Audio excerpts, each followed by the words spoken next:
So this is the short review for Hades 2. So Hades 2 is a 10 by 10 game. No notes. So Hades 2 builds upon the original Hades and makes it even better. Well, for the most part, like 99% of the part, it's better. The gameplay, the art style, the environment, they have all seen an evolution over the previous game.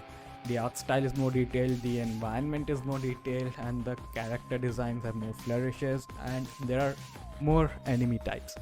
The character designs are definitely worthy of a highlight. The difference between the designs in Hades 1 and Hades 2 is the same as a normal Pokemon card and a foil Pokemon card. The latter just looks better. The gameplay is largely the same as Hades 1, but Hades 2 has added even more complexity to it, like the Omega attacks and a new cast with a focus on crowd control. Now, the game has two maps, the surface and the underworld. Both of them are uniquely different, and for the initial stages of the game, there will be a few gods you will only encounter for the first time on the surface.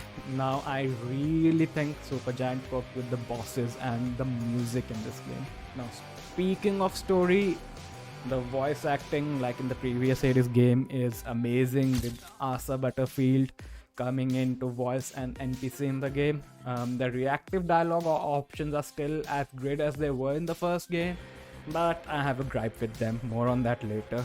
And now you remember I said that the game was great for the most part. So even though it is an improvement over the previous game, Hades 2 falls behind in the story and narrative. Now the premise of the game is something we've seen before many times.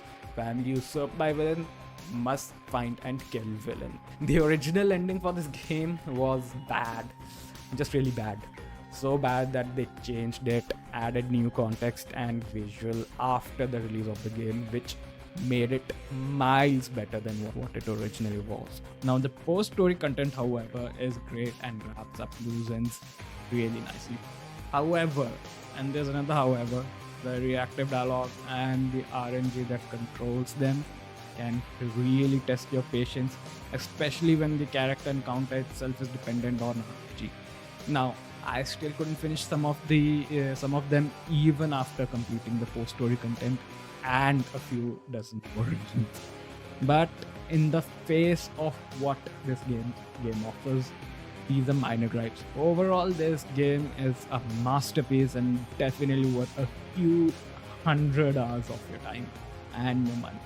So the final rating is 10 by 10. Go and buy it. You won't regret it.